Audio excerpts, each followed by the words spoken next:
In the lush, vibrant landscapes of West Africa, where the sun's golden rays dance through the thick canopy of ancient forest, lies a village that has seen the rise and fall of many kings. This village, nestled between the rolling hills and fertile valleys, is home to tales as old as the land itself. Among these tales, none are as captivating as the story of Anansi the spider and the greedy king's downfall. This story is a rich tapestry woven with threads of cunning, envy, betrayal, and a twist that no one saw coming. In the heart of this village, there once ruled a king named Oba. Oba was not just any king, he was known far and wide for his insatiable greed. The coffers of his palace overflowed with gold, silver, and precious gems, yet it was never enough. His subjects toiled day and night, paying exorbitant taxes to satisfy the king's unending hunger for wealth. His greed knew no bounds, and it was said that the king's heart was as cold and hard as the jewels he so dearly loved. Oba's greed wasn't just about amassing wealth, it was about power. He believed that wealth equated to control, and he desired to control everything and everyone in his kingdom. He used his riches to influence neighboring villages, buying their loyalty or intimidating them into submission. His palace was an ostentatious display of his wealth, with walls inlaid with gold and floors paved with marble. Yet, despite his opulence, there was an emptiness in his eyes, a void that could never be filled. The villagers, burdened by the king's heavy taxes, lived in fear. They feared his wrath, his greed, and his insatiable appetite for more. The crops they grew with such care and dedication were seized to fill the king's granaries. Their livestock was taken to feed his endless banquets, and their treasures were snatched away to adorn his palace. The king's greed knew no mercy, and the villagers' cries for relief fell on deaf ears.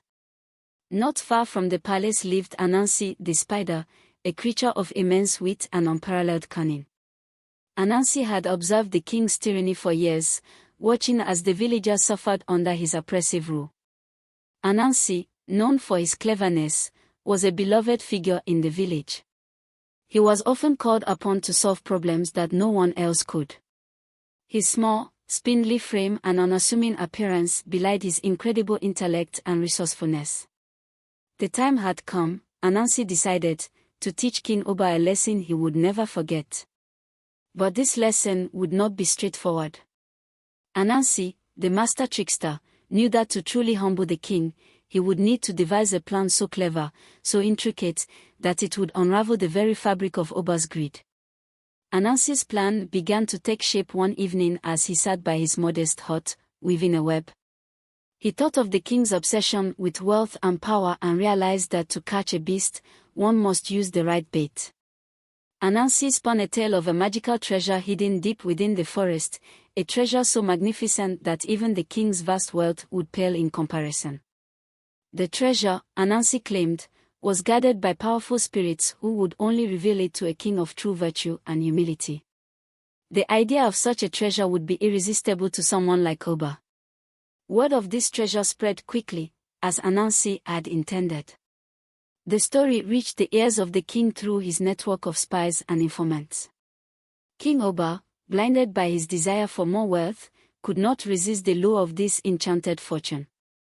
He was intrigued, his mind already racing with thoughts of how he could claim this treasure and further solidify his power. The notion of a treasure that even he did not possess was too much to bear. One morning, Oba summoned Anansi to his throne room. The room was a spectacle of wealth, with tapestries woven with golden threads and chandeliers that sparkled with diamonds. Oba sat on his throne, which was encrusted with precious gems, a smug look on his face.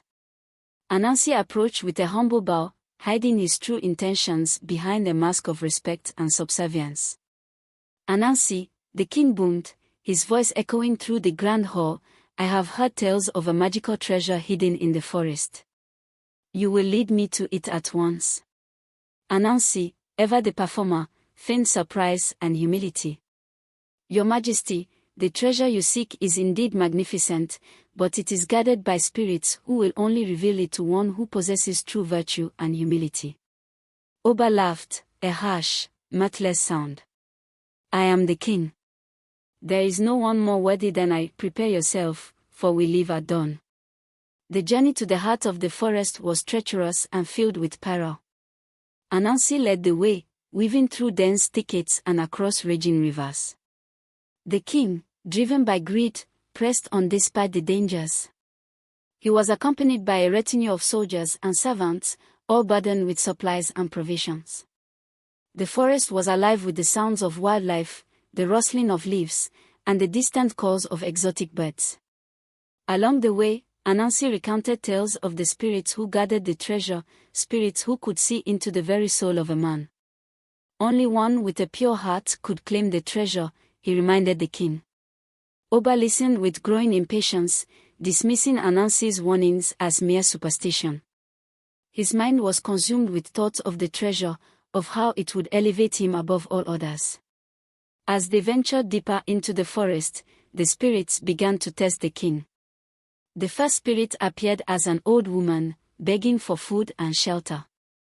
Her clothes were tattered, and her eyes filled with a deep sorrow. The king, seeing no value in aiding her, dismissed her harshly, ordering his soldiers to push her away. Anansi, however, offered her a portion of his own provisions, his eyes full of genuine concern. The old woman, who was actually the spirit in disguise, nodded gratefully to Anansi and vanished into the trees. Oba scoffed at Anansi's actions, convinced that kindness was a sign of weakness. He pressed on, his focus solely on the treasure that awaited him. The second spirit took the form of a lost child, crying for help. The child's wails echoed through the forest, a heart-wrenching sound that would have moved any compassionate soul. Again, the king showed no compassion, his face twisted in irritation. "We have no time for such nonsense," he snapped, waving the child away. Anansi, with a soft voice and gentle demeanor, comforted the child and guided him to safety. The child's tears dried as he looked up at Anansi with gratitude. "Thank you, kind one," he whispered before disappearing into the forest. Oba's impatience grew with each passing moment. He was blind to the test and the lessons they carried, his mind clouded by his insatiable greed. Finally, they arrived at the Cave of Wonders, the supposed resting place of the magical treasure. The entrance was adorned with ancient symbols and guarded by the spirit of the forest.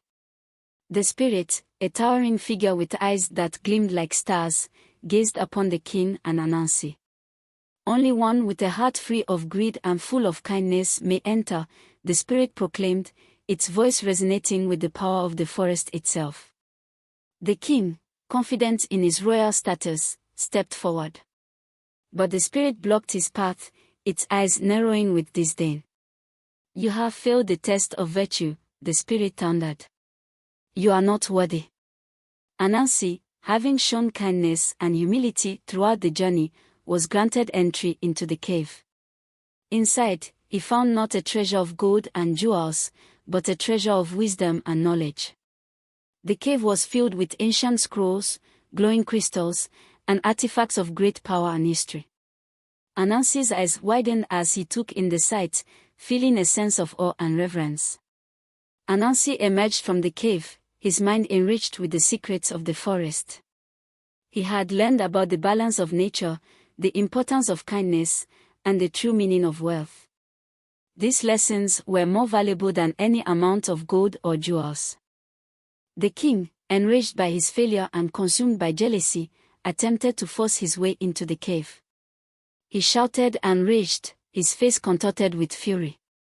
But the spirit, with a wave of its hand, cast the king out of the forest, banishing him from the land forever.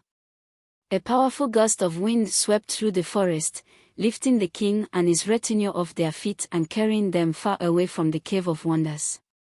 Stripped of his throne and his wealth, King Oba wandered the land as a beggar, a stark reminder of the consequences of unchecked greed. His clothes became tattered, and his once proud demeanor was replaced with a look of despair. He begged for food and shelter, experiencing the same hardships he had inflicted on his subjects.